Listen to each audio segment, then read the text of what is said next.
Pondos. And we're underway in the 1992 NTFA A-grade Grand Final. Banks with one premiership already in the bag in the B-grade against Pints. And this should be a real battle of the two certainly best teams in this competition this year. And straight from the kickoff, the ball is brought under some pressure out of bounds on the far wing side of Gardens Oval. Now Pints getting their kick in. But Banks, through the agency of Roy Bainish, who had such a good game for the NTFA in its match against the Tiwi Islands on the Australia Day weekend. But now Pints come back into attack and keeping the ball going through the agency of one of their better players in Hoffa. Bert Hoffa just absolute terrier-like after that ball, gets his free and will go back and take the first shot for goal. Already the pace of this game is a step up from the B grade. And if the heat had an effect on the B grade, the A graders, as they go that little bit faster, are really going to feel it. Although hopefully, in the not too distant future, we'll get that cooling wind. And that first kick is not one that Hoffa would like to remember. It goes out of bounds on the full for Pints. And quickly Banks move it around the outer side through the agency of Thomas. Thomas, he gets it over to Coombs. Stacks on the mill, no set possession yet. And the free is paid. It will be taken. Sanford. Once again, no one with a clear cut of it, but Dave Carroll gets it for Pints. Not a good kick. And out there in the middle, taking the mark for Banks, is Kelly. Kelly goes direct, goes straight, and the mark has been taken, so now it's for Banks to have their first shot at goal of this grand final. And the man who has the job is Craig Judd, who started the season with St Mary's, ended up with Banks. And I noticed that the knee he had bandaged during the Australia Day game is no longer so just coming back from injury. And that first kick, well, I think we might have two out of bounds on the fulls to get us away. No, just snuck in. And that did just sneak in. So Judd scores the first point of this grand final. He does so for Banks. And Banks one behind. Pints yet to score. Looking for options. In the end, the long kick is the option. The ball quickly through hands for Banks. But back there in defence is Holcher for Pints. No one's really got a decisive handle on it just yet. Now Banks trying to use strength, but Pints come away with it. And Moulds to Carroll. Carroll, the long kick, one out duel, full forward. No one's got it. Banks have got three players back there. Shepherd's coming in everywhere. Coming around and clearing the ball for Banks is Geddes, Craig Geddes. He comes out and manages to find his teammate in Klein. Klein over to Kelly. Kelly, a long kick. Once again, the pack forms. Tack has gets hold of it, turns around, not an effective disposal though. Now this could be interesting. Ball handball, oh, superb tackle. But getting loose and shooting is John Kelly. And he too is offline, 1 point only.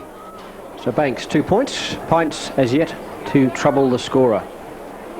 And Kelly's a real danger man in the Banks side.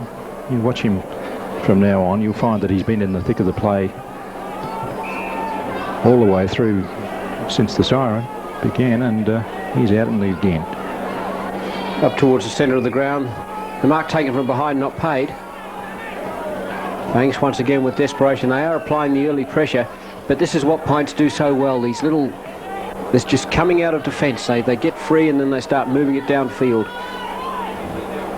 Roy Bainish again through the centre. Not real good work there on two occasions. The ball goes free, and a free is in fact paid for too high. A little unfortunate, I thought there. Yeah, a bit ticky touchwood, but nevertheless he's got the free. And that's all that matters. When you have the red leather, you're not worried about the justice of the situation. Exactly. The kick taken by Cullen. Directs the ball down towards the forward line. It goes over the top of everybody. Very nearly fell for Kolpondinos. He has another kick now. Marked. In the last line of defence by Geyer, I believe that is. It's a bad kick out too. No, it's Holcher actually. And the ball has just moved around the boundary line, further away from goals, but still very much in a scoring position for Banks. Ball is thrown into play.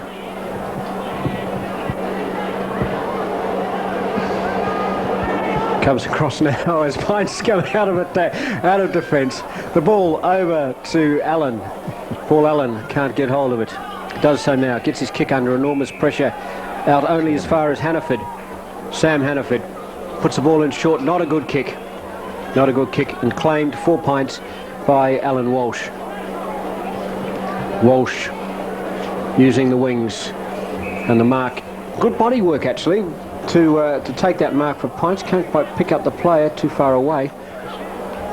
Sticking with the wing. Not a good kick, not good disposal. Through is Holcher again. Really putting his body in. Now Pints. McGregor. McGregor works it out towards the centre of the ground to Hoffer. Hoffer, who started the season with the University and then went to Pints early on. Obviously made the right decision, because here he is in an A-grade grand final, which he wouldn't have been if he had been with... so that's not Hoffer. In fact, let me get that right. It's John Nash who started with University and decided to go to Pints. Clearly the correct decision. He's in the grand final, which he wouldn't have done if he had stayed with the Rats. But once again, Banks bursting out of defence. Now Bainish is in space. He's clear. Runs his full measure and lets fly a fully 50-metre kick. And the mark swallowed up for Banks by Matthew Cullen. Now running into position to receive the pass is Power. Here's Judd. But the ball goes towards Judd. He's spoiled. And Pints the chance to get out of defence. A dinky little kick. Luckily there was no Banks players anywhere along their what would be their half-forward line. Another dinky little kick over the top to John Nash. But this has set it up for Pints. The options are in the pocket. The Banks player came from absolutely nowhere. I swear I didn't see him when that ball was kicked, and I suspect that when Nash let go of that, he hadn't seen it either. Meantime, the ball is out of bounds in the shadow, the cooling shade of the grandstand. So the boundary umpire moves half out of it to throw the ball back in. It's knocked over the back. Swooping on it is Kelly. Kelly delivers it towards Judd. Judd is pulled off the ball. This could be dangerous. No, saving the blushes is Carroll. Carroll kicks. Nash falls over. So the mark in the end easily to Geddes. Geddes, hereafter known as the last of the Mohawkins, gets his kick away. Well, Judd, I think a little unlucky not to get that paid, frankly. I think so too. And once again the ball comes out. The man in front there was Hargreaves. He's dispossessed, but still Pints have it. A lot of slipping and sliding going on out there at the moment from both sides. On his own completely is Chris Jeffries, who gets his kick away, but it's all Hargreaves who spills it under no pressure at all. Handballs to Holcher. So the big kick and moves the ball another 30 metres downfield. But then it just dribbles out of bounds and will once again be thrown, and it's still about it's on the half-forward flank, right half-forward flank for Pints. Back it comes. The ruck work done for Banks on that occasion by Hannaford. Ball's pummeled back in, spilt a mark that should have been taken. Geddes. But Geddes recovers, kicks long to a place where there's a lot of Pints about. Ashley Quinn putting in some good body there. Also working hard was Peter Hargreaves. So, with about the first 10 minutes of this final gone, very much the softening up period, settling down the nerves, settling down the pattern, and trying to get some sort of dominance over the opposition. Banks with the solitary 2 points to Pints yet to score, but this could be the opportunity. Carroll with time. Let's fly from 50 metres out. It's not the prettiest kick you've ever seen in your life. Good bodywork has bounced it through, and that is the first goal. Dave Carroll, no infringement found on the shepherding. So Dave Carroll puts the first one through for Pints in this A-grade grand final of 1992. Pints a goal, Banks 2 points. Yeah, what a wonderful effort that was of the shepherding down in the goal line there. I didn't, in the goal square, I didn't really think that would go through at all, but it had the legs, and he just got it through, and a good goal to Carroll. A much needed one. Psychologically, anyway. Yeah, well, there's certainly no such thing as a not needed goal in the grand final. As Pints now come out of the centre, they put this combination, well, they almost had it. It just got away from Ashley Quinn. Now Banks have the chance. I thought Quinn was just going to get the luck of the bounce, but it didn't quite happen. Nearly a one-hander. Yeah, 2 grabs, not quite enough for David Power. The good work, Bainish. Sorry, John Kelly. Misnamed him there. Puts the ball downfield. And Pints come away with time. No pressure on them. Tell you what, Banks are showing signs of falling down already across that half-forward line centre as the ball goes forward. They do the coach's nightmare, which is they all go piling down there, which means if the ball rebounds out and your opposition holds its position, it's got a chance. Good quick play on by Geyer. Puts it out wide. Now chasing it is Wakefield for Pints. There is a box on over there. It is 2-on-1. The umpire coming in just to settle things down. I notice Paul Buzzin's shot is on the team list for Pints today. Fond memories of the 17 or so goals he kicked against us in the B grade during the season. Interested to see how he's used today. Now, that's a good one. Oh, well, I would have thought that was a mark. He played it on. But yeah, I think he was waiting for the whistle. When it didn't come, then he decided to start, unless the decision was off hands. Anyway, a free's now been found, and I think that's to Foster McGregor. It is McGregor. He lets fly from 45 metres out. It's offline. Nash trying to get underneath it for the mark, but can't do so. Through for a solitary point. So Pints, 1 of each. 1 point, 1 goal. 7 points to Banks, 2 behind. Kick out coming quickly and finding Barry Kelly. Kelly's kick's not a good one. Goes to the man who just kicked the goal, Dave Carroll. Carroll is offloaded as he gets that ball away. Now that is Bainish. He has the ball with that characteristic kicking style of his, moves it around the wing. Number of marks being spilled here early. That one by Randall Coombs. Just nerves, I think. That mark was not spilled. Good mark taken for Banks, and a good kick from Matthew Cullen. Well, I said a good kick, but no one was on the end of it, and it went out of bounds. So perhaps not such a good kick, out of bounds on the full, but it looked to be doing the right sort of things, getting it down there early. Looked a pretty kick. I blame the full forward. He's a good kick, this guy. That is a proverbial country. That's fully 60 metres. No question about it. And the back paid. So Banks a chance to go into attack. Play on quickly. Good vision. Found the man in the middle of the park. Going back and taking his kick is Tack. Not a good tick. Now Pints mucking around inside their 40 metres. Will they be made to pay? Now what is the decision? Too high. It's got to be too high. Must say I have a slight problem with that, but never mind. Brent Darlin, the man, chips it in towards Judd. Great pass. And Judd is awarded the mark in spite of a despairing Pints fist that just tried to move it away from him, punch it away from him, but unable to do so. Judd held on to it long enough. See what he can do with this one. His kicking hasn't been too accurate. He really needs to get behind this one. And Judd kicks for goal, and he has pierced the perpendicular with a prodigious place kick. That was a brilliant performance. Oh, brilliant. By Judd. He just really put that ball through the post. Well, it was beyond post height. So he is a magnificent kick of a football, there's no question about that. Oh, they're a brilliant pair. Absolutely. The forward setup for Banks, I mean, there just seems to be power in it all the way through. And as you say, well, in fact, any of the three of them, to be brutally honest, can also manage to kick goals. You won't break me up, you sod. You will not break me up. You can ask Mr. Williams what we're talking about sometime later, but not until the video's finished. Right, back out of work again, and here come Banks. Storming through, that will be paid in the back. Well, it's actually paid as an ankle tap, but it looked in the back from here.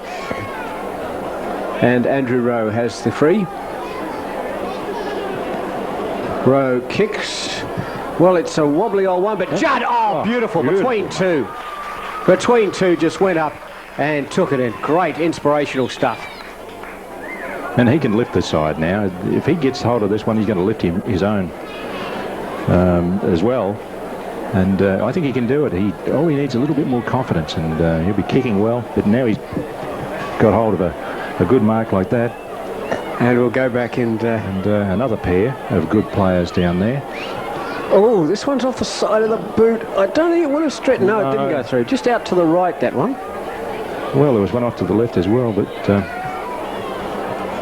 Yeah, so 1 point to Banks. Banks, 1 goal. I think they're ahead of me, so I think it's 1 goal 3-9, or is it 1 goal 4-10? 1 goal 3-9 to Pints 1-1-7. So ball comes back to the middle. Let's concentrate on the football. A strong mark taken by Fitzgerald.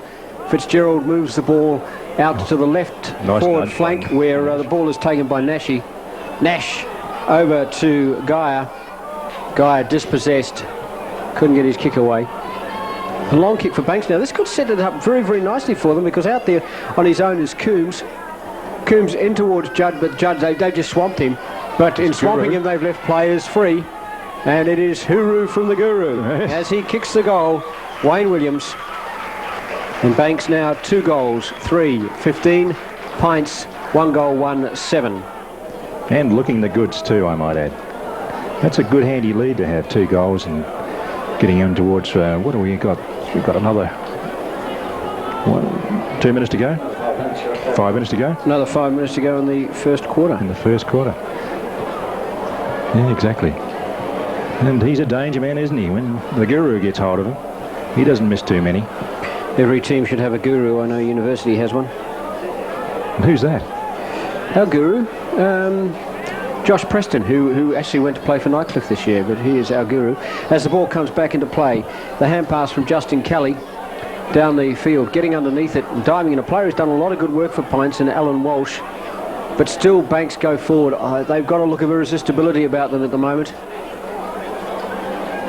Swooping on the ball, picking up, was Craig Judd. I think he was a bit lucky to get away with that.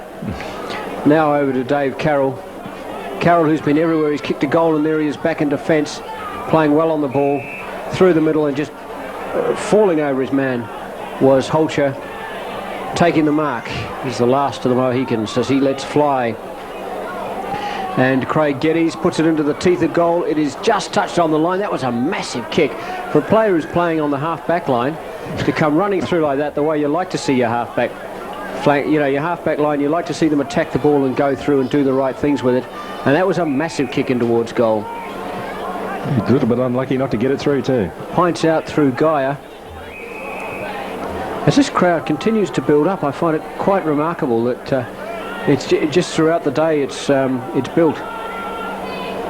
Handball. You can say there's good building in the crowd. That one not so well directed. The ball, and eventually the free is paid. Goes to Pints. Oh, wobbly old punt. Lucky to get out of that. But I tell you what, Hargreaves did not get out of that. He was met very, very strongly. And just check to see that the teeth were still in his favoured position, that is the mouth. There's none on the floor. Gets up and plays on. Once again punched away by Walsh. Actually, I tell you what, Walsh on that half-back line in this early stage has probably been Pints' best player. He really has worked and managed to get the ball clear. Free being paid to Hoffer. Hoffer too long. 2 grabs. That's enough. So the free has been paid. And we'll go to Newton, Chris Newton. Newton chips it out to Geddes. Geddes decides to go for a run, but here comes the cavalry. He gets rid of it before they arrive. 2 minutes left in this quarter, first quarter, as Banks go into attack again, lining up for goal and slotting them through. Not a problem. Matthew Cullen. That was a good little shot. He was looking first for options of the handball or whatever, but someone obviously said that he should go for goal, and he did. So Banks, 4-4-28, Pints 1-1-7. A long way to go, but will Banks break the drought? Yeah, there was good steady play by him too, and he didn't panic. He took his time, lined it up and put it straight through the middle. A good goal and a much needed one again. Everything's much needed around here. It certainly is, and I mean, when you come to grand finals, you can be winning by 20 goals going into the last quarter, but you still need everything you can get, because you never know.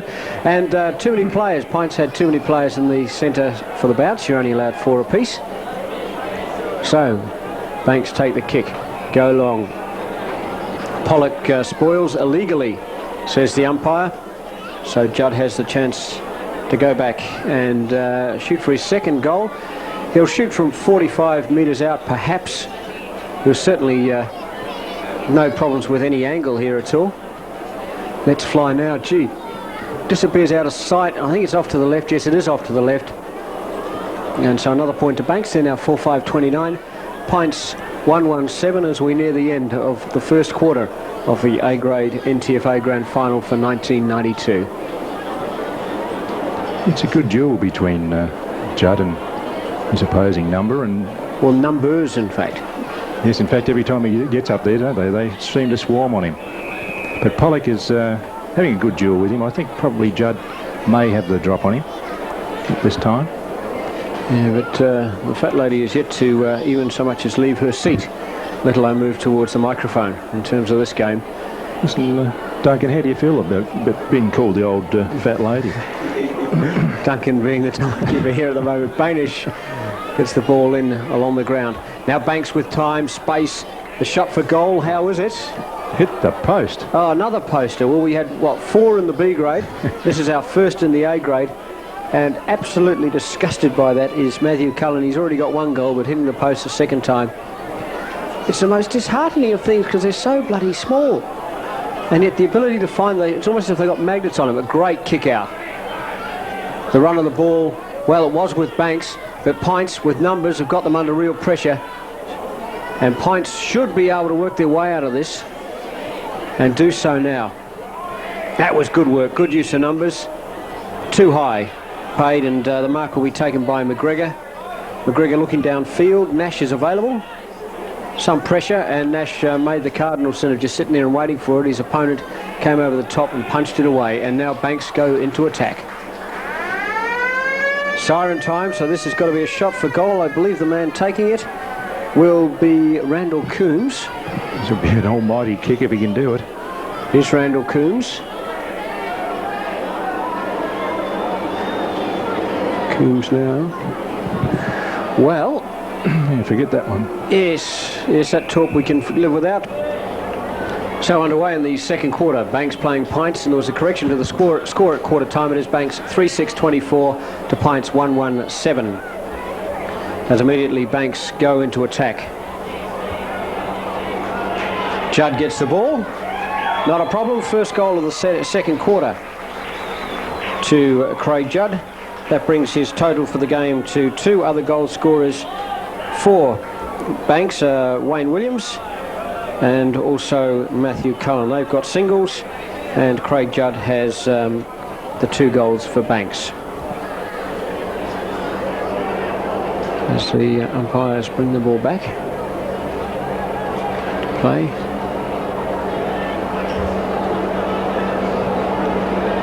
.23 break. And the question is whether this will be the year of the Banks. Ball with Banks, good high bounce. And although the tap went to Banks, the rove went to Pints, and good use of the body by Nash. Goes back quickly, sees in the pocket, chips, and the mark has been taken for by Buzzin shot. Ball Buzzin shot for Pints. He'll line up for his first kick at goal.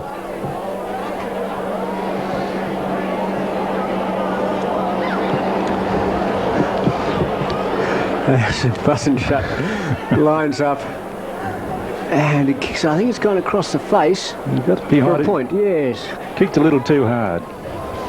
And it's yes, it's very good to see that that the university boys are now applying to the umpires what they say about me, which is, for the record, too old, too slow, too stupid. They don't mean it.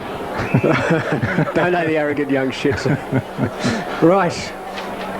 The ball is with Banks. And shocking kick right off the side of the boot. Not happy with that at all, Tack. And Tack kicks it out of bounds on the full. As a numerical list of Banks players becomes available, which is a wonderful thing to have happen to you, let me tell you. Now, a bit of confusion over exactly where the free will be taken, and the umpire giving directions. Now they've found a spot that they like, so the player heads back. All a bit strange, but Hargreaves has his kick now from the shadow of the stand. I think Hargreaves was right, wanting it further down the oval. Ooh, solidly met, and there was Holcher went through on Tack, and for his good body work he has been rewarded with the free. That really was the way you put your body in, especially if you want to win grand finals. Shoots for goal. Now another one hooked out to the left, so another point to Pints. They're 1-3-9, but Banks are still 4-6-30. There are only little players down there, aren't they? But, well, some of them are. Actually, I would say this Banks A team is actually smaller than the Banks B side, as the ball is kicked back in. Upright. They're men. And at fullback there, unless I'm mistaken, is Shine. Chris Chaplin. Yes, that looks very much like him, and it is him. And a good long kick out. And he actually gets the ball out of play on the half-forward line. Yeah, a bit of a stargazer, that one. Absolutely, and a lot of body work going in there. But now here comes Banks. Looks at the spare end. Brilliantly judged by Paul Allen. Puts it back. Over the back, a player, Holscher, is really having an effect on this game. Oh, good vision. Goes back, finds Moulds. Moulds again. Over to and finding Nash. And Nash should be able to kick this one. In fact, it's almost a dead set certainty from here. I think that he will kick this one. A little bandage around the knee, maybe that might put him off. I doubt it. But there you are, you see, what would I know? He kicks a point. Pints 1-4-10, Banks 4-6-30. It's those extra years that I've got on you, you see. Too old, too slow, too stupid. Yeah. All of those. All of the above.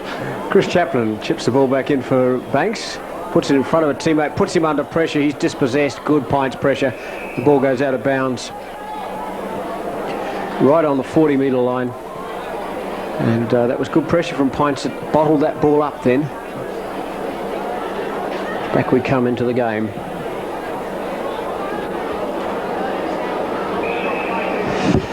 And the result is roughly similar, except for about a metre. The ruckmen really working on each other.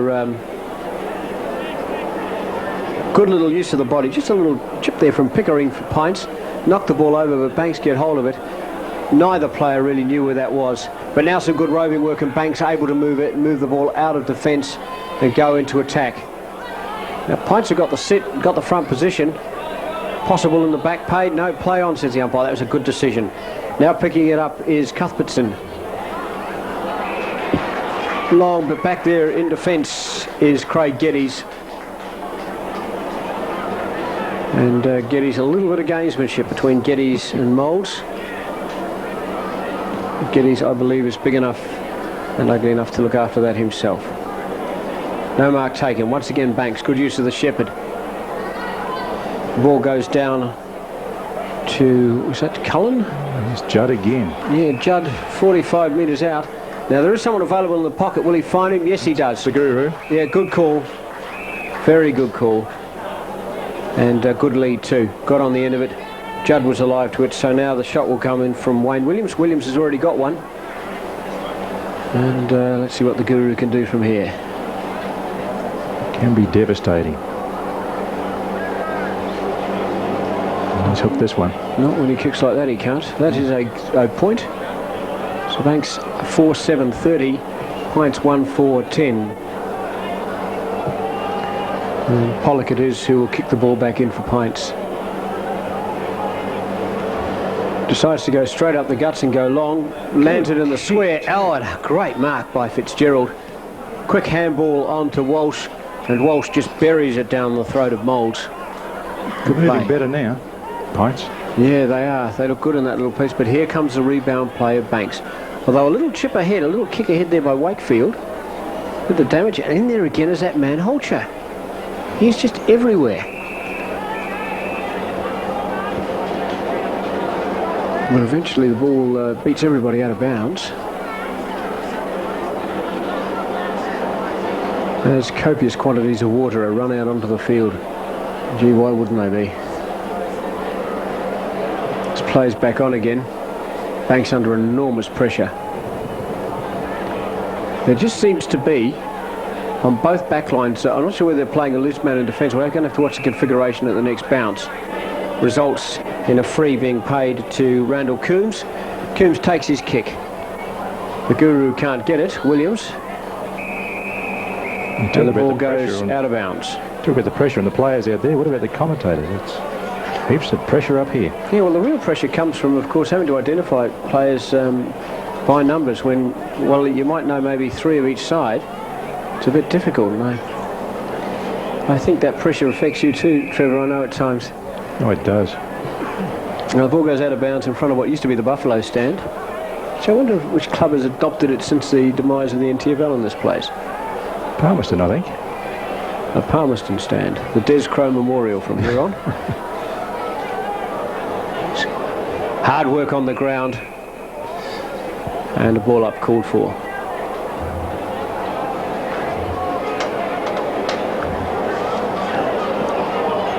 Not such a good bounce this time, but high enough, both ruckmen able to fly. Paul Allen gets a kick across field, puts it in front of Pickering. Pickering tries to knock it on, but a Banks hand stops it. Now spinning out cleverly was Justin Kelly. He gives it over to Geddes. Gee, there were players up all over the place there. And just any old kick will do. In fact, any old kick but that one would have done. As Randall Coombs takes the mark, he was handled a little high. The kick from 40 metres out puts it across the face of goal. Up there goes Judd, cannot mark.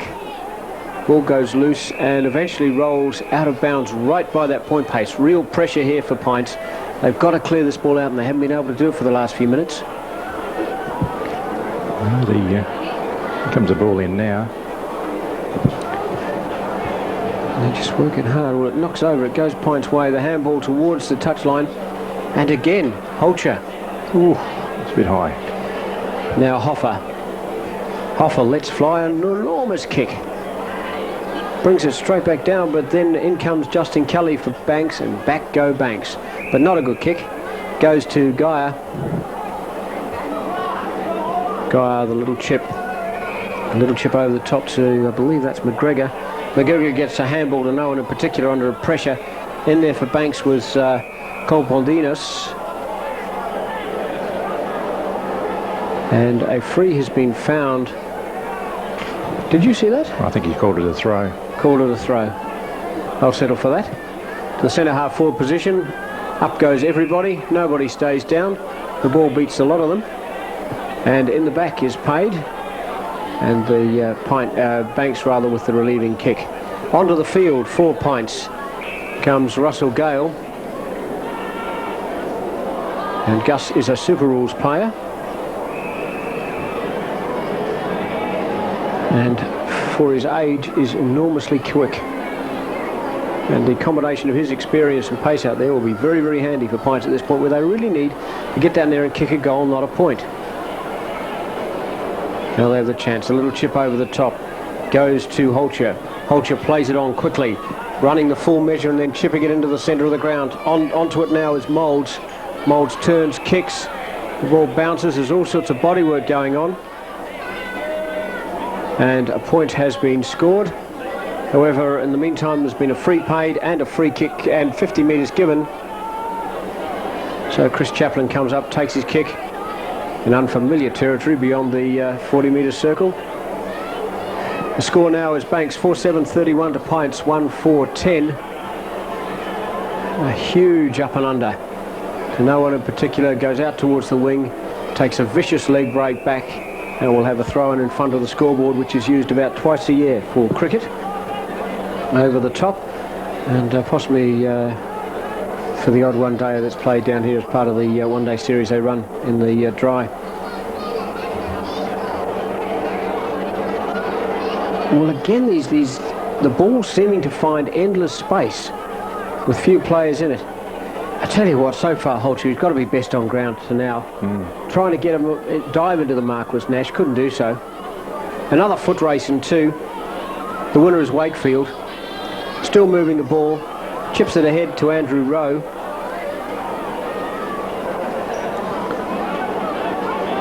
And eventually the ball is just worked out of defence. And now taken by Russell Gale. And he gets a free. That's got to be for in the back.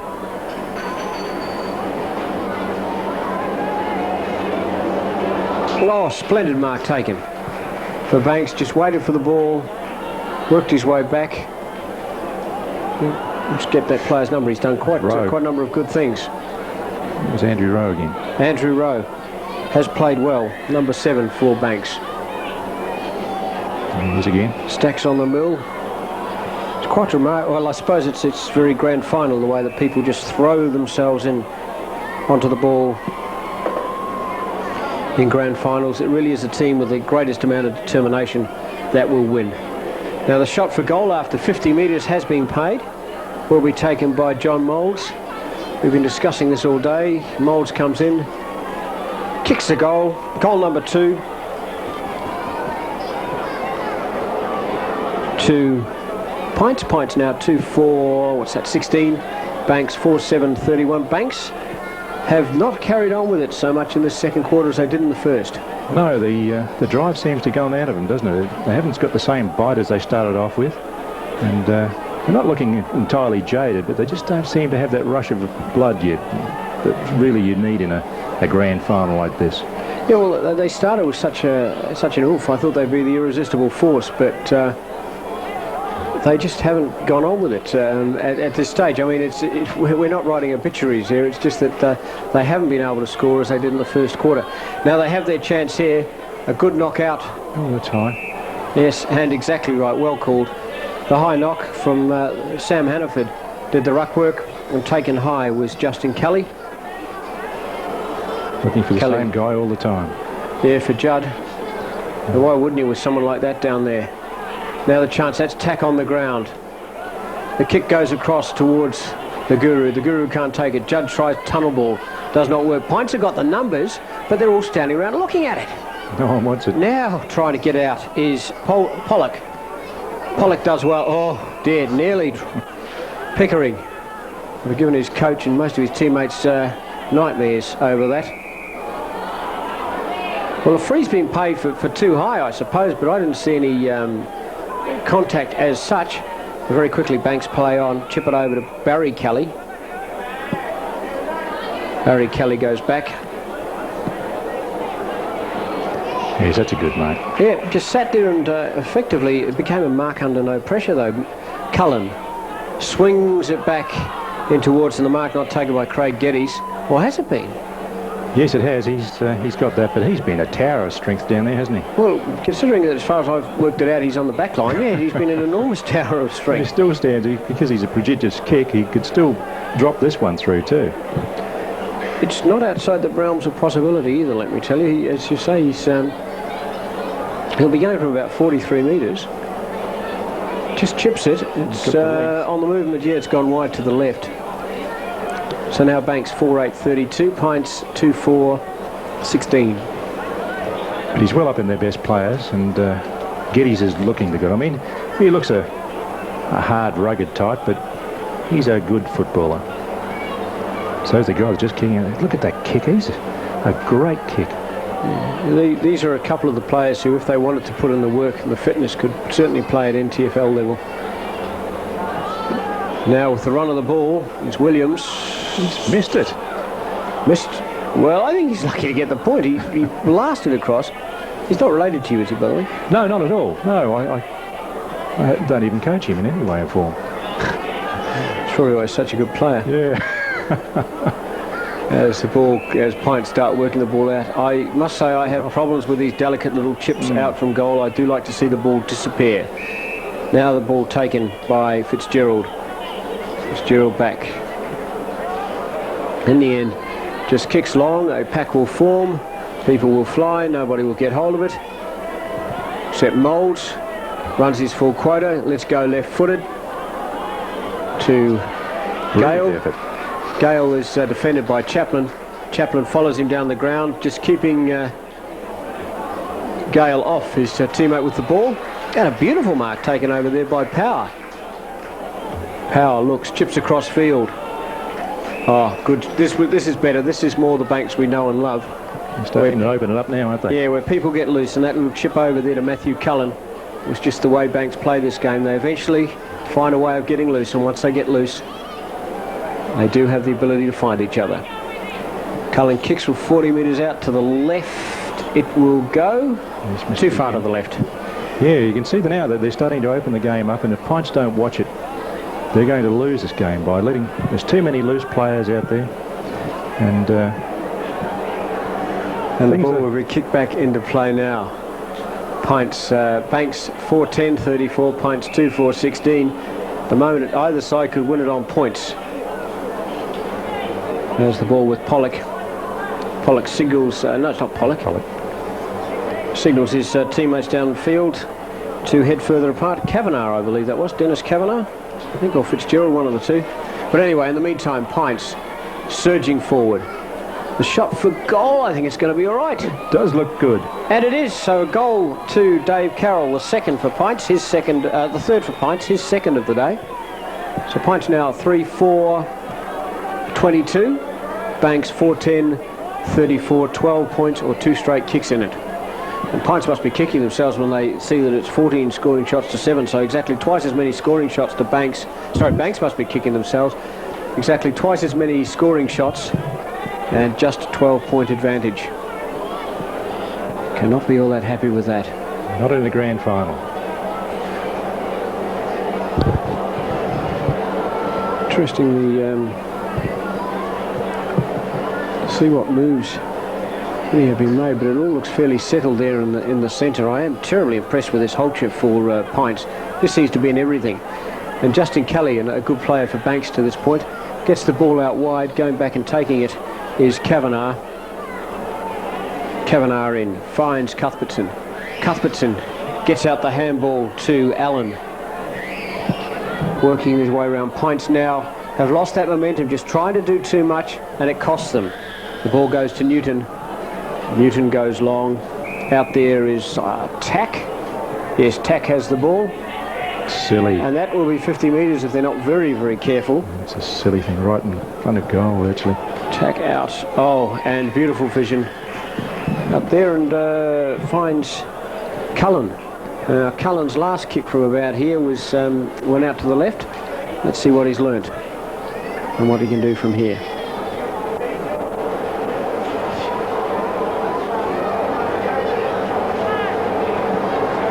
It's flatter, but I think it's still left.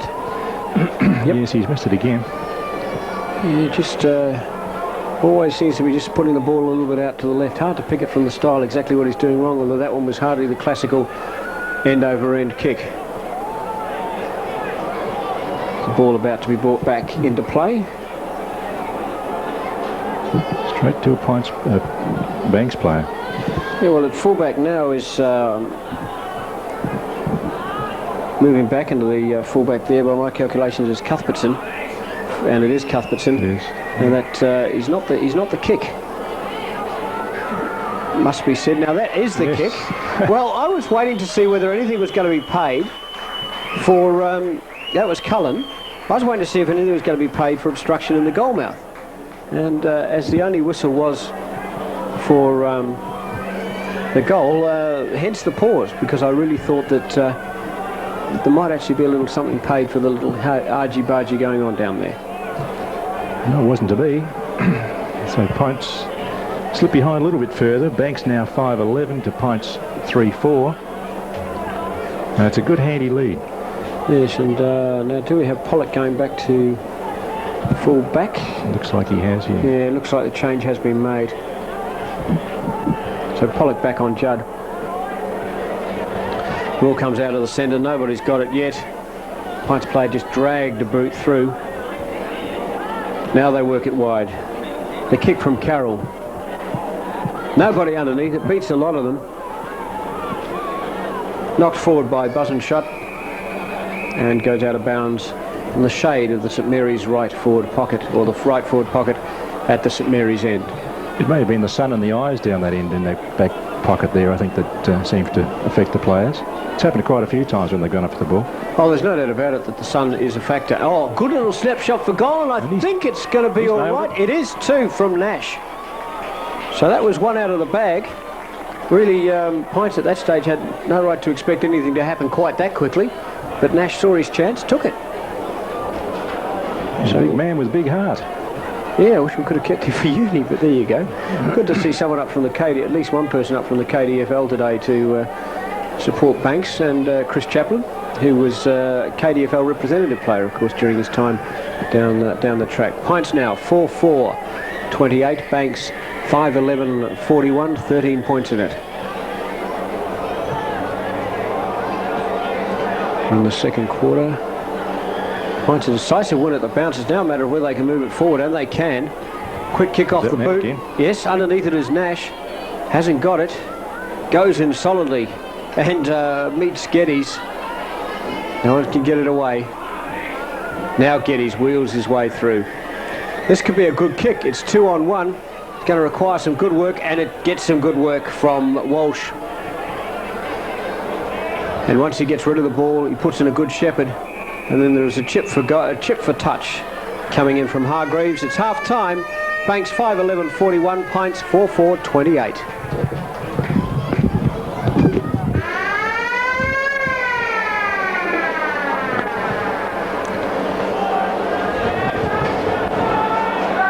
As the third quarter gets underway, goal kickers so far for Banks, 2 to Craig Judd, 2 to Matthew Cullen, 1 to Wayne Williams, making up their 5 goals. There have been 11 behinds kicked. And for Pints, 2 to Dave Carroll, 1 to John Moulds, and 1 to John Nash for their 4. And they've also kicked 4 behinds. So third quarter, as we get underway, just 13 points, 2 straight kicks and 1 reasonably straight kick in this game. The ruckmen all over each other for Pints. That's Fitzgerald and Hannaford for Banks. In the end, it's inconclusive. The umpire decides he'll ball it up. The big men fly. No decisive ball yet. Now, Kelly, Justin Kelly that is. Oh, hospital stuff.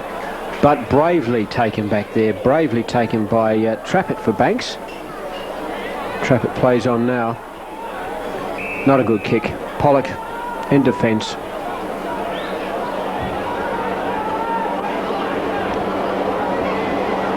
Around the wing.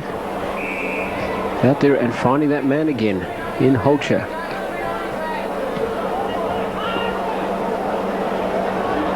Ball goes free. In goes Nash. Now Banks. Hartfield. Slews off the side of the boot, but well, it is eventually out of bounds. Came off the side of Andrew Klein's boot. Pints players came in, got hold of it, but were forced out of bounds. So when the result was the same for a moment, that kick looks as though it's going to go out of bounds on the full. Tack trying to get hold of it, can't do so.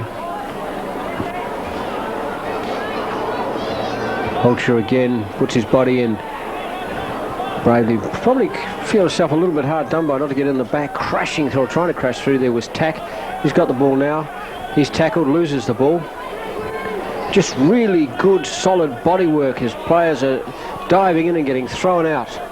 All chasing and concentrating on the leather. Great play. And the umpire decides that a ball up is what is needed to try and get play moving again. And that is just absolutely energy sapping in this heat. As the ball is bounced. And Tack it is who gets the kick out. How will it go for Banks? Well, in possession, unable to get away an effective handball. And the free is paid, in fact, for holding the ball to Steve Thomas. Pints, he chips it over to McGregor. McGregor looking for options. There's not a lot, in fact, anywhere. He probably makes the right decision to run around his man and give the handball over to Allen. Only time will tell. Well, that kick was not a special. Chris Jeffries wraps it up. Looks across goals. This is danger time, especially if the ball is dropped, which it has been. Going back for is Pickering for Pints. He knocks the ball back. The ball has still not been cleared. Too high has been paid, and now Pints have a chance. As a quiet word is had by Craig Geddes with his opposite number. Geddes now gets the big handball. Thomas Long. Not good. Pints there through the agency of Strawhorn.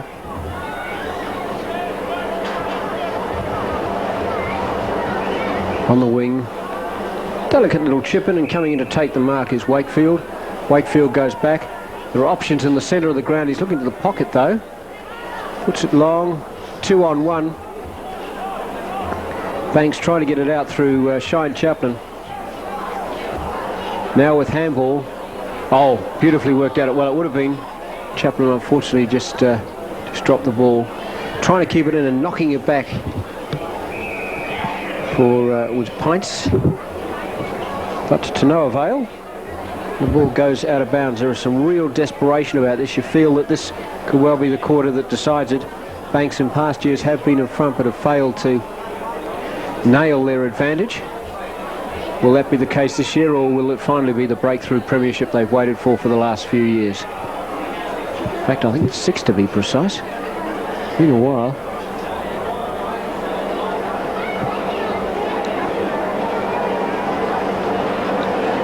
The kick from Tack, and it goes out of bounds on the full, so Pints will be able to reapply the pressure. There's yet no score in this third quarter. The mark taken by Holcher.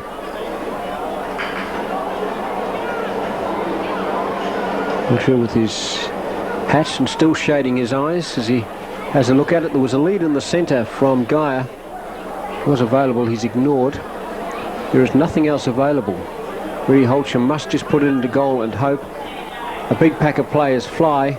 Nobody's got a possession yet. Pints player now trying to kick for goal, but he's scragged it too much.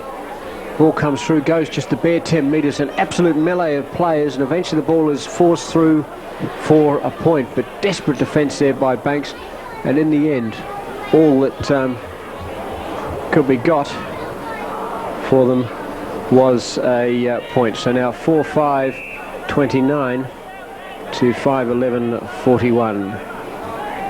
I've got some very good news for you at three-quarter time, Trevor. The ball goes to Banks and Andrew Klein. It's knocked over to number 43 for Banks. Now that could cause us some sort of problems because there is no 43 on the official Banks team sheet. So obviously somebody has lost to Guernsey and has replaced. We're just going to have to try and figure out who it is. And can't get it on the looks, Trevor. I might get you to have a look in a minute. In the meantime, Pints into attack. And a shot at goal will be attempted. The player out there, it's Buzzen shot, I believe. Until he kicks, yes, it is buzzing shut. High towards goal, falls loose, comes off hands, comes off the post, off the point post that is. So that is out of bounds, and the ball will be thrown back into play. Right on the corner post. Of course, real pressure on Banks. They've been under pressure for all of this quarter, but are yet to crack. Will they do so now? Snapshot for goal to the right from Holcher.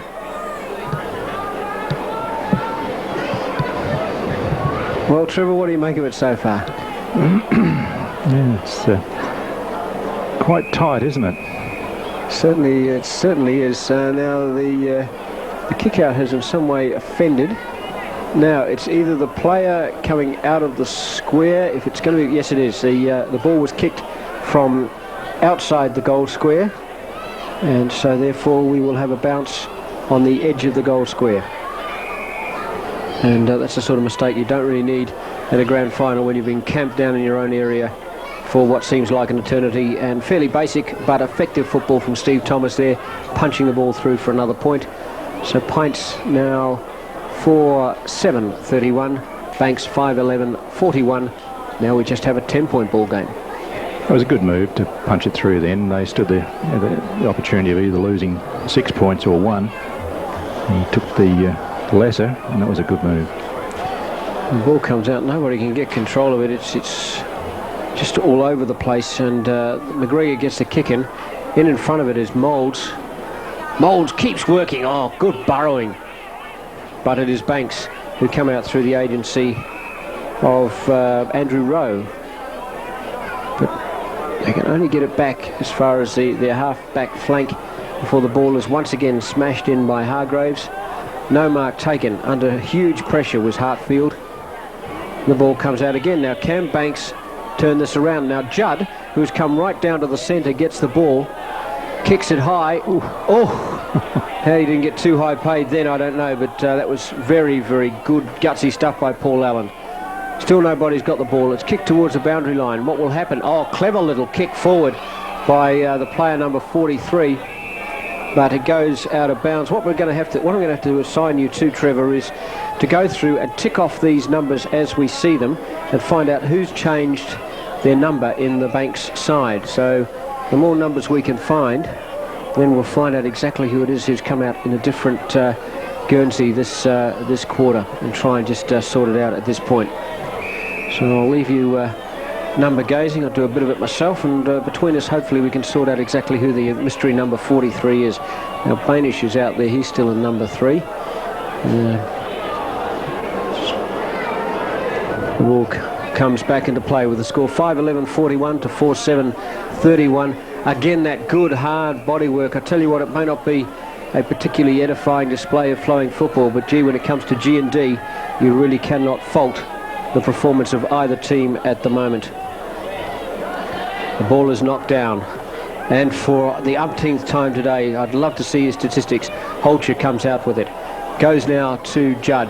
Judd gets his kick over his head, and the mark is taken. Spectacular fashion. Oh, a lovely mark. One hand just to steady it, and then he came through, and Wayne Williams cleaned it up. So the Guru will shoot for goal as we still try to identify which of these players has changed their numbers. Of course, we also have the problem of the interchange, on which there is 2, 22, 1 and 19. It solves it, and Williams successfully kicks the goal. So that's number 2 for Williams, number 6 for Banks. 6-11-47 to 4-7-31. Just that little extra breather there for the Banks side, just when Pints were threatening to come back point by point. Now the odds are starting to sort out there. I'm beginning to believe that it's either Barry Kelly or Matthew Cullen, and I believe the answer to that. Of course, it's all very easy for the Banks people who are probably yelling at this, going, "Ah, you mug it, so-and-so." We don't know him as well as you do. I never played A grade. How about you, Trevor? Well, not in this league anyway. No. Getting the kick in was Cole Pondinos. For Banks, it goes straight to Pints. Pints back into attack. The ball knocked away. Good body work in there from Geyer, but Banks it is who come out with it. Number 43 gets the ball, soccers it off the ground expertly, but only as far as Walsh. Walsh goes long down the field. Kelly it is who's chasing it, and also in there is Judd. Is Steve Thomas, who's gone chasing back. Now I would say at the moment Matthew Cullen is my favourite because everything else is ticked. So Matthew Cullen, we did actually guess that, didn't we? We did. We did. We're legends. In our own right, or in our own mind. Absolutely. 10 minutes in, third quarter. Grand final. And players are really starting to suck it in there now, although at this time of the day should be theoretically getting a little bit cooler. The breeze should be picking up, but in this miserable wet we've been having this year, no such joy. Roy Banish has got it for Banks. Hooks it into the centre of the ground where Andrew Klein finds himself in space. A shocking kick with the right foot under no pressure at all, but eventually soccers it through to Cullen. On his own. Cullen puts it out in front of and finds Trappett. And Trappett has trapped it and will go back to shoot for goal from 35 metres out. It's the type of angle that he'd like too. Any angle's all right as long as it isn't much beyond about 10 degrees, mate. That's one thing about Gardens Oval. It is much easier to kick a goal here than it is at Marara. Let me tell you. Different ground altogether, isn't it? Oh, the wind is not so much of a factor here. Good ball. I think that's good stuff. Fact it is, it's a goal. And so Trappett gets his first in the third quarter. And Banks, I think we could be just about ready to hear the song for the second time today. Yeah, it was interesting at half-time to listen to the Pints coach, Mike Sherwood. He was saying to the players, lift your head, lift your head. That was a predominant thing I could hear coming out of there. And come on, we can still do this. They were almost like they were defeated at half-time. Yeah, it's a bit worrying. Banks now 7-11-53 to Pints 4-7-31. One of the great problems in coaching is convincing the buggers they can actually do it. The ball taken down by Hannaford, and he rose it and sent it out wide. Well, a theory yet on the other hand, just went out the window because Matthew Cullen is wearing 28 still. I just see that. So I don't know who the hell 43 is. Once again, having checked all the other Guernseys, John Hartfield is the only other one. Look for a number 6 jersey. If it's not that, it's Hartfield.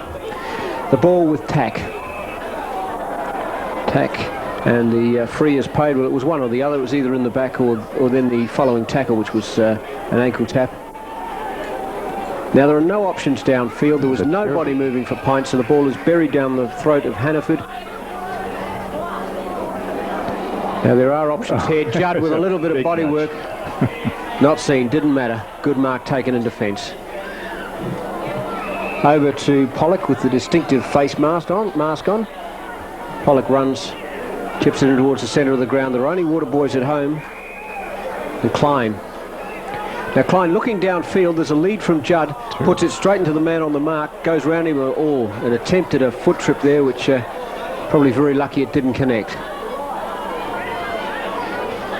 Colin's having a day of the horrors, isn't he? Pints moving it wide. There's two of them, needs to be a bit of shepherding there, good shepherding work. Now get control of the ball, son, and you're in business. Oh, it's a little tackle high. Too high was Cuthbertson, not paid. Andrew Rowe. Cuthbertson still can't believe it, still down on the ground. Handball to Allen. And Allen kicks it out of bounds on the full. 43 is John Hartfield. My calculations. No, take that back, there is number 6. I am absolutely nonplussed as to who that 43 is, but never mind. I'm not totally nonplussed as to why that kick was as well. Moulds just takes the kick after it's buried down his throat by Hartfield.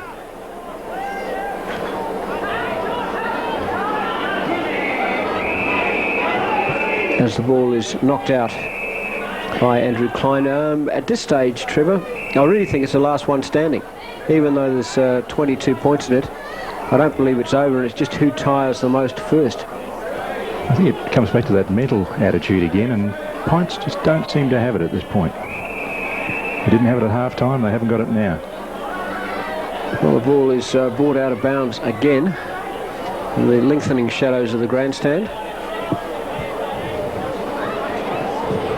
And will be thrown back in to play.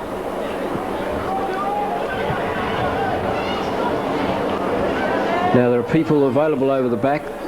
A high up and under. Pints have the numbers. In there bravely was Fitzgerald. Cannot take the mark. Handball under enormous pressure. Too high. But in the back is paid. And giving him a couple for his quarter there was Kolpondinos. And probably just a little lucky not to be sent off there, I would have thought. Just gentle little love taps. Out on the full. Oh, shocking kick. The tiredness is really taking over with these players now. And they seem to be rattled, don't they? Well, I really think this is where Banks are going to win it if they can keep going. As Craig Geddes gets the ball. Love that haircut. Legendary, isn't it? Again, Judd is just constantly surrounded, has been all day. These little chip kicks out of defence have not worked for Pints, but they are persisting with them. Now in there and getting crunched for his troubles is Strawhorn. Strawhorn again. Just tapping it across. Wakefield. Wakefield blasts it wide and gives Dave Carroll the run. Does about 50 metres and the ball beats him over the boundary line. I don't think he'll be passing out thank yous for that pass. No, indeed. It's been some of the letdown of the Pint side, but poor passing. Ruckman do their work again. Don't get a clear possession. Ball up called.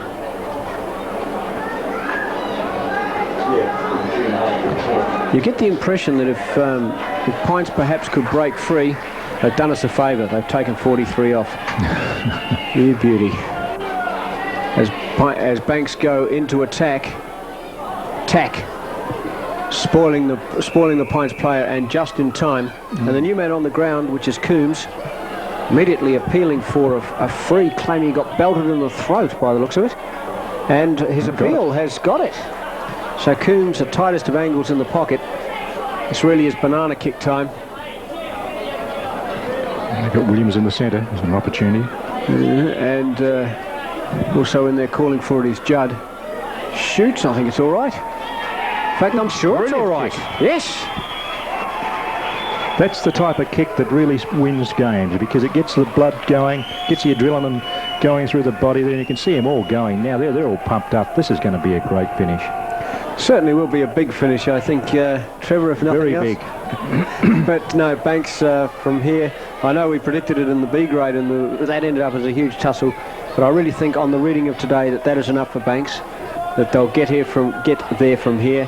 8:11:59, 4:7:31, and I know Mike Harrison, the last time Darwin Cricket Club won a premiership, which was something like 7 years ago, went missing for a week.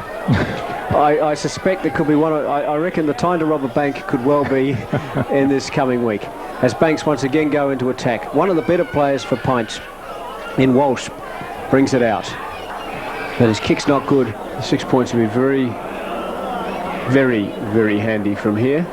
Just about put the nail in it. Kicks it and to the right. Just shaved. In fact, I almost thought that hit the post. It was very. I'm not sure it didn't hit the post, but it certainly shaved the wrong side. So a point it is.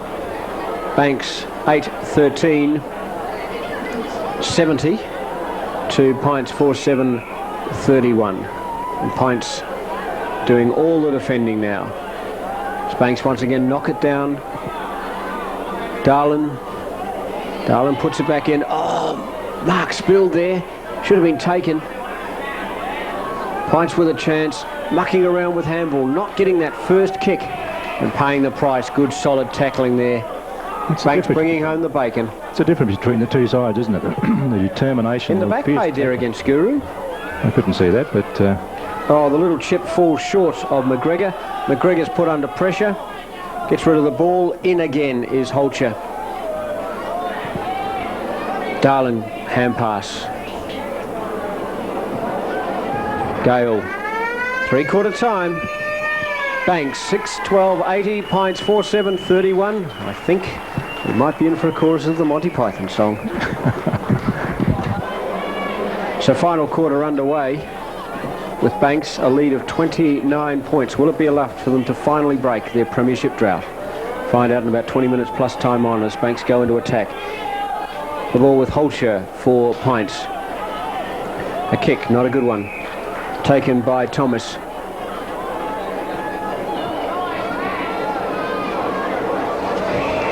The mark from behind from Walsh. The handball and the shepherd. He's done some good shepherding work all day. The ball relayed downfield by McGregor. No one can mark. Oh, the big don't argue. Coming in from Geyer. And the free will be paid to Barry Kelly. Kelly stabs accurately to Hannaford. Hannaford across ground. Well, it was all Pints. They conspired to butcher it, but Walsh eventually gets hold of it. Puts in the kick. Chaplin gets a boot to it for Banks and then follows it through. Gale had the run of the ball. Can't get hold of it. Banks, desperate defence. Coming out through Justin Kelly. Over the top to Geddes. Geddes has been moved down the ground. Holds out the handball. Eventually gives it under pressure to Darlin. Mucking around a bit now with Geddes. And Geddes is penalised for not releasing the ball. And Pints quickly play on with Carroll. Wigney on for the first time today for Pints. Some fresh legs. And certainly what's needed. Well, they fly. Nobody gets it. Pints with the run of the ball at the base of the pack. Nash. Long in towards goal. Punch. And the ball goes out of bounds. Interesting to note there that players are getting the ball and trying to turn when the handball straight back to let the player who's facing the goals have a go would be the logical option. But there seems to be this absolute belief that you have to turn around. We have a bit of grand final nerves in there too. Well, this time, well, Pints, if they're going to do anything, they've got to score this next goal. If the next goal goes to Banks, that really is the end of the penny section. Skye gets the ball. Bombs it in towards goal. That was dangerous. Not wrong. Well, the ball now with Nash. Nash goes round, gives a handball as he's caught, and is done for dropping the ball. Bit of a punch-up breaks out there, certainly involving Buzz and Shut from Pints. A couple of others in there having a little bit of a wrestle. Nothing much to it, I don't believe. Just being friendly. And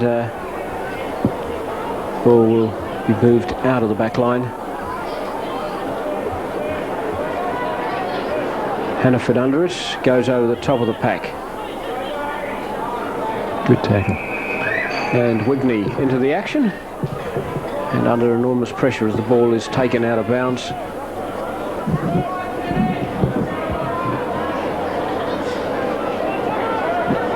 Comes back into play. Justin Kelly. And once again we have a 3-on-2 situation. Handball did not occur as it should have done. And the umpire decides to ball it up. But Banks have moved it back over the centre line and they are now nominally in attack. Only just. Hannaford. Now it comes to Gale. Out in front of Buzz and Shut. He handballs in front of himself. Falls over looking for the trip, didn't get it. And the mark to Thomas. Thomas goes in, picks up the ball. It'll be a very tense time for Banks. They've been robbed in the past. But I don't think this will... Pun in that one? No. Oh, no, didn't think of that. Yeah, I hate giving it away for free when I don't realise I'm doing it, but they have had grand finals where they look to have had it by the throat, that this would be the year, and then just disappointment. Rowe. Not a good kick, but he might be all right as Pollock spills it. Pollock is a classy player, gets the ball out now. And the little chip downfield. Man in front unable to mark, dives in bravely after the ball. Nash through, will he get it? No, in again is Moulds. Back defending, Rowe. He's played well in defence. Oh, the mark was set up there, and gee, just a last gasp dive through and guts or glory job from Randall Coombs. Of course, in grand finals there are no such thing as beg pardons. There are just winners and losers. Rowe again, cannot get it. Intercepted the handball by Geyer. Handball away, cannot get it.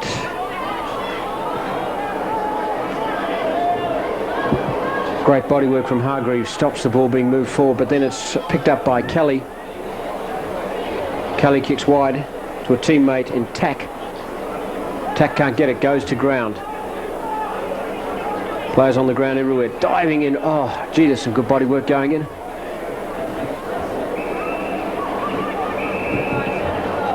Bit of a downer though with Kevin Norton arriving at the game. He didn't last here long though, did he? Oh, it's all right. He's just gone down to I can see the reflection off the head down there in the sun. Yes. Yeah, between him and Page, have caused incredible problems today. I think he's trying to steal that lollipop from the little girl down there. Well, that's his daughter, in fact. I see. As Pints try to bring the ball out of defence, cannot do so. Pints go into attack through Kelly. Kelly fires from 60 metres out. Judd underneath it, cannot mark, goes back, roves it, kicks. And I think that's all right. Yes, it is. Put it right through again. So Judd with his 4th. Banks 8th or 7th? 8th. 9th, in fact. So they now move on to 66, 9-12, 66 Pints, 4-7, 31. I think the fat lady's warming up the vocal cords now. Yes, and in fact is about to leave the seat. Well done, by the way, stealing the seat. She's been traditionally the preserve of the timekeeper for the entire season in this box. Exactly.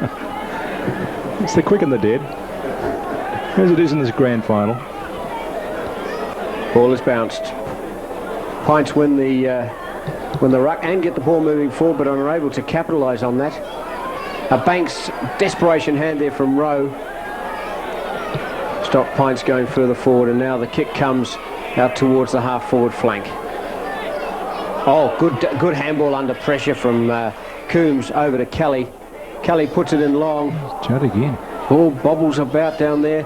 Sock it out, but only as far as Kelly. Kelly picks it up, shoots from 40 metres out. Ball goes down, no mark. Guru is after it. Picked up, shot and goal from Coombs. That's his 2nd of the day. That is Banks' 10th. They're 10-12, 72 to Pints, 4-7, 31. And Banks, congratulations. In spite of the brawl that's broken out, you have won your grand final. And it really doesn't matter what happens from here. They won't feel the pain. Well, not for a considerable amount of time anyway. And Bill Gare there, who will be shortly going down south, he must have been wondering if he was ever going to see one of these before he went.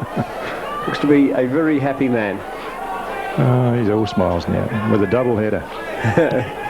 Yes. I'm sure there'll be a lot of double headers around tomorrow morning. It actually looks a little bit like Captain Pugwash to me, Bill. Yes, you can imagine going in the Banks tomorrow. I tell you, tomorrow is definitely the day. Now, too many. There has been a free paid to Banks, to Pints rather, from the centre. I think that might have something to do with a scuffle, because there seemed to be the right number in the square. Hand pass from Jeffrey to Jeffries, and that Banks now moving the ball downfield with some ease. Newton sets it up, and the mark is taken. No, yes. By Williams. And he'll go back and take his kick. I think that that last little scuffle on the goal line was the last hurrah for Pints this season. There's Banks, who really have been machine-like in both the A and B grade, gets set for double header, and I don't think it bears thinking about.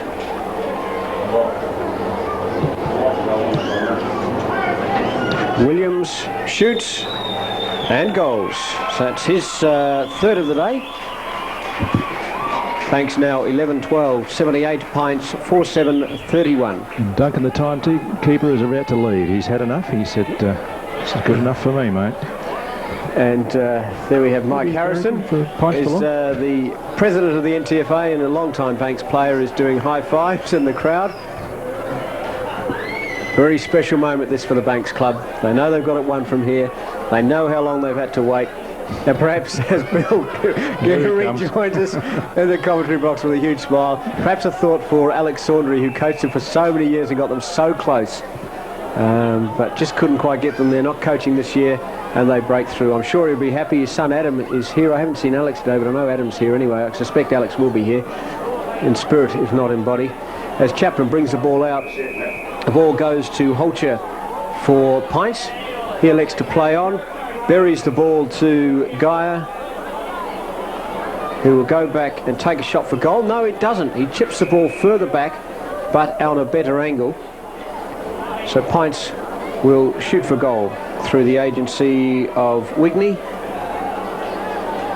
Wigney, who I think only came on for the first time this quarter, kicks now.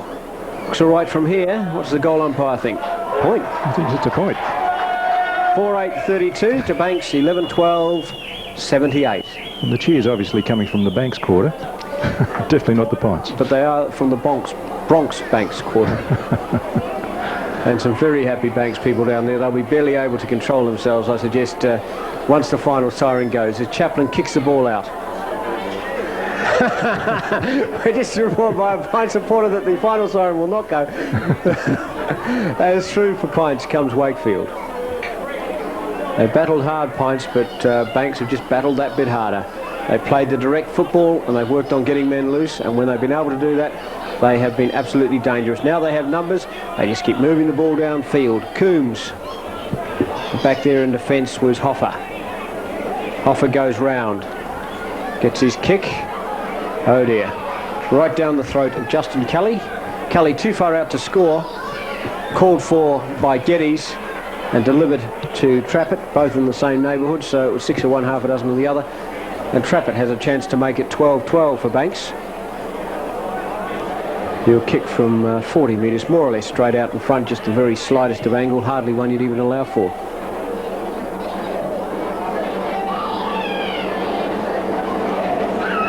And kicks now. It's long enough, but just out to the right. So it's 11-13, 79 Pints, 4-8-32, and not that much time left to go in the game. 10 minutes to go. In this final quarter. There could be a fair bit of that too, let me tell you. As the ball is kicked back into play. Oh, good mark, great skills from Fitzgerald. It's good to have an impartial timekeeper, isn't it? Barry Kelly. It's also nice to have tipped the Banks double on radio when other people have said otherwise. Oh, yes. Well, a throw has been paid against Banks for that little tap back. The handball goes out of bounds. Time off is signalled. No 50 metres paid. Barry Kelly will take the kick. Front Williams can't mark it. Picked up by Moulds. Through the centre. Good system now from Pints. Wakefield does too much, gets caught. Gives it over to Gale. Gale puts it in towards the big fella and he doesn't let him down, John Nash. Tell you what, it is an awesome sort of a sight watching him come through a pack, and it's not an experience you really want to have that often in your life. Nash kicks for goal. It looks to be good, and it is. So Nash kicks number 2 for the day for him. And Pints now move on to 5-8-38. Banks 11-13, 79, but it's all just a little too late, because even in 10 minutes I don't believe Pints could turn this game around sufficiently to allow them to kick the points necessary to win. Although every possible opportunity for them to complete the miracle is being afforded them. Ball back in the centre. By the impartial timekeeper. In as much as there are no atheists in the trenches, I believe there's no impartiality in football. Allen chipping in with the mark for Pints. Moving it through the centre. The kick from Fitzgerald. Is that man again? And he's had a few grabs and he's been paid. So going back, and John Nash, is he single-handedly going to ruin all our predictions? No, he's not. But he certainly he's taking more time than he did on the last kick. And that's not as good either. No, that is just a point. Better off belting it through like he did the last time. Now we've got a Banks player down injured. Looks like another ankle. It doesn't look to be as serious as the one in the earlier game. In fact, all they're doing is basically strapping his boot to his foot to keep him going. The ball kicked out of defence by Jeffrey. Jeffrey puts it down the throat of Newton. Newton putting it in front of Klein. Klein's got it now. Kicks towards Guru, can't get it. The ball is put down by McGowan. Williams recovers the best, puts it in towards Geddes. Geddes gets it 40 metres out. A little chip, two of them. Cannot possibly miss this goal. And did not let me down. With two of them there, you have to really, really worry. But the goal has been kicked by Tack. And so Tack, that's his that's goal number 1 for him today. And Banks now 12-13. 85, yes, to Pints 5-9-39, about 6 minutes remaining, and that's the final quarter of NTFA for 1992. Thank you for your independent watch, Mr. Williams. Oh, you can't trust this man, I can tell you that now. We didn't think there'd be that much time on there. Yes, till darkness. A horrible bounce of the ball, but it doesn't matter. Banks get it. Thomas turns. Kicked his boot further than he did the ball. Indeed, which is always embarrassing. Hoffer gets around, gets his kick away under pressure. Storming through there was Jeffrey for Banks. Now he was at fullback a moment ago, so he's changed with Chris Chaplin. So obviously Jeffrey's gone to centre halfback. He was getting cold. And coming out of defence is Kavanagh for Pints. Drops the ball, play on as the call. Williams shoots in towards goal. The mark taken as easy as you like. Down in the pocket. And that is the red-headed Kelly, Barry Kelly. And he relays it back to Geddes. And Geddes relays it back between the sticks. So now Banks, 13-13-91. Yes, there's no question that tomorrow there will be low-interest loans. Overdrafts given away. Barry Kelly, this is the Barry Kelly. So he goes back for his kick. There are players available. Banks are the only ones who are running. Oh, that is a good kick. That is a good lead from Chaplin. And he just moves the ball forward, but he ran his player into position, ran away from his player, did well, and now he runs back into position. And that is what it's all about. In the meantime, a teammate has gone into fullback so Chaplin can pick up the pocket. That's Bainish, and they now move back into their proper position. Not Bainish, in fact. Just let me get the glasses on him as the ball flies into attack and Judd fails to take the mark. Yes, it is Bainish. And here come Pints again, but it won't do them any good. Gale chips it over the top. McGregor.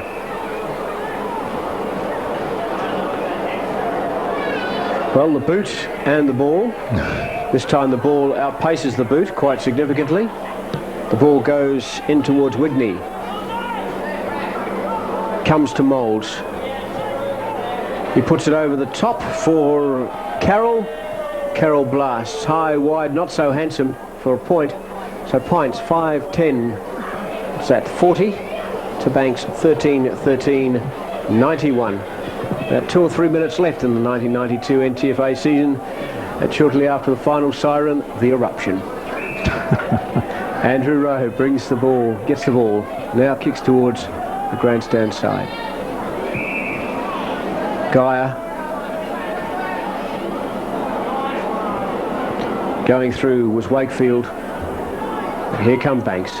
They've got it now. They know they've got it now, and they're just moving it around, doing what has to be done. Hannaford. Ball runs free. Good body work from Thomas. Now on an acre of space is Kelly. Kelly in towards Judd. And Judd swallows it up.